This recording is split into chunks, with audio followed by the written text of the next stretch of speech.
സംസ്ഥാന CPM-ലെ അവസാന വാക്ക് മുഖ്യമന്ത്രി പിണറായി വിജയനാണ് എന്നത് എല്ലാവർക്കും അറിയുന്ന കാര്യമാണ്. ആ പിണറായിക്കെതിരെ പാർട്ടിക്കുള്ളിലും മറുവാദം ഉയരുന്നത് പാർട്ടി ഒരു നിർണായക ഘട്ടത്തിൽ എത്തി നിൽക്കവെയാണ്.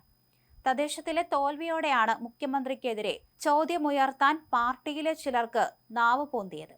ഇന്നലെ പാർട്ടി സെക്രട്ടേറിയറ്റിൽ അപ്രതീക്ഷിതമായി പിണറായിസത്തിനെതിരെ ചോദ്യമുയർന്നത് ഒരു സൂചനയായി വിലയിരുത്തുന്നവർ ഏറെയാണ്. നിയമസഭാ തെരഞ്ഞെടുപ്പിൽ പിണറായി തന്നെ നയിക്കണോ എന്ന ചോദ്യം ഭാവിയിൽ ഉയരുമോ എന്നുകൂടി കണ്ടറിയണം. പിണറായിയുടെ ഒറ്റയാൻ പോക്കാണ് തദ്ദേശത്തിൽ തിരിച്ചടിയായതെന്ന വികാരം പാർട്ടിക്കുള്ളിൽ പ്രകടിപ്പിക്കുന്നവരുണ്ട്. PM ശ്രീയിൽ പാർട്ടിയെയും മുന്നണിയെയും ഇരുട്ടിൽ നിർത്തിയാണ് പിണറായി തീരുമാനം കൈക്കൊണ്ടത്.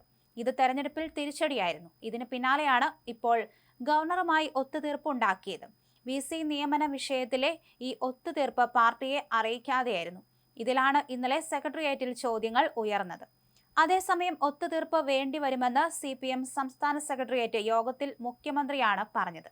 എന്നാൽ RSS അജണ്ട നടപ്പിലാക്കുന്നതിനെതിരെയുള്ള രാഷ്ട്രീയ പ്രതിരോധം കൂടിയാണ് സുപ്രീം കോടതിയിലെ പോരാട്ടമെന്നും അതിൽ നിന്ന് മാറുന്നത് തിരിച്ചടിയാകുമെന്നും പറഞ്ഞ് ഒരു വിഭാഗം നേതാക്കൾ മുഖ്യമന്ത്രിയുടെ ആവശ്യത്തെ എതിർത്തു.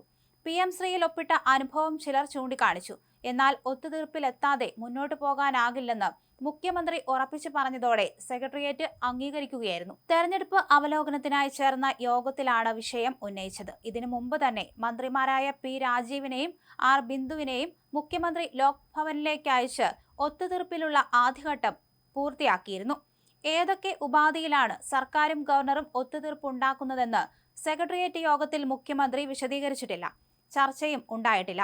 സെർച്ച് കമ്മിറ്റി തയ്യാറാക്കുന്ന പട്ടികയിൽ നിന്ന് മുഖ്യമന്ത്രി നിർദ്ദേശിക്കുന്നയാളെ ഗവർണർ നിയമിക്കണമെന്നായിരുന്നു ആദ്യം സുപ്രീം കോടതി നിർദ്ദേശിച്ചത്. ഇത് അംഗീകരിക്കാതിരുന്ന ഗവർണറുടെ നിലപാടിനെ സുപ്രീം കോടതി വിമർശിച്ചു. സമവായത്തിലെത്തിയില്ലെങ്കിൽ VC നിയമന നടപടികളിലേക്ക് കടക്കുമെന്ന് വ്യക്തമാക്കി കോടതി അതിനുള്ള നടപടികളിലേക്ക് കടന്നിരുന്നു. ഇങ്ങനെ VC നിയമനത്തിൽ സർക്കാരിന് പൂർണ്ണ മേൽക്കൈ ലഭിക്കാനിടയുള്ള ഘട്ടത്തിൽ ഒത്തുതീർപ്പുണ്ടാക്കാൻ സർക്കാർ മുന്നിട്ടിറങ്ങിയതിനാലാണ് CPM-ൽ എതിർപ്പുള്ളത്. മന്ത്രിമാരുടെ ചർച്ചയിൽ BJP ബന്ധമുള്ള ആർക്കെങ്കിലും നിയമനം നൽകണമെന്ന് താൽപര്യം തനിക്കില്ലെന്നും VC നിയമനം ചാൻസലർ എന്ന നിലയിൽ ഗവർണറാണ് നടത്തേണ്ടതെന്നാണ് ഗവർണർ പറഞ്ഞത്. പേരുകളിലേക്ക് വന്നപ്പോൾ സർക്കാരുമായി ഏറ്റുമുട്ടി നിൽക്കുന്ന ഡോക്ടർ സിസ തോമസിനെ നിയമിക്കുന്നത് അംഗീകരിക്കാനാകില്ലെന്ന് മന്ത്രിമാർ വ്യക്തമാക്കി.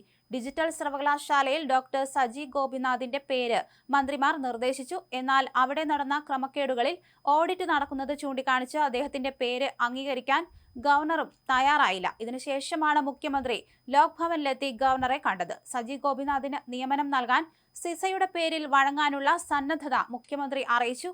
അങ്ങനെയാണ് ഗവർണറുമായുള്ള ഒത്തുതീർപ്പുണ്ടായത്. 2 വർഷത്തിലേറെയായി CPM-ഉം സർക്കാരും സിസയ്ക്കെതിരെ കർശന നിലപാടിലായിരുന്നു. ഇപ്പോൾ നിയമനം ഉൾപ്പെടെ സുപ്രീം കോടതിയിൽ എത്തി നിൽക്കുമ്പോൾ സർക്കാർ ഒത്തുതീർപ്പിന് തയ്യാറാകുന്നതും മുഖ്യമന്ത്രി അതിന് മുൻകൈ എടുക്കുന്നതും എന്തിനാണെന്ന ചോദ്യമാണ് CPM നേതാക്കൾക്കിടയിലും ഉയരുന്നത്. മുഖ്യമന്ത്രിയുടെ ഇപ്പോഴത്തെ നീക്കം ഇടത് ഹിന്ദുത്വ ആരോപണത്തെ ശക്തിപ്പെടുത്തുന്നതാണ്. പ്രതിപക്ഷവും വിഷയം ആയുധമാക്കുമെന്ന് ഉറപ്പാണ്.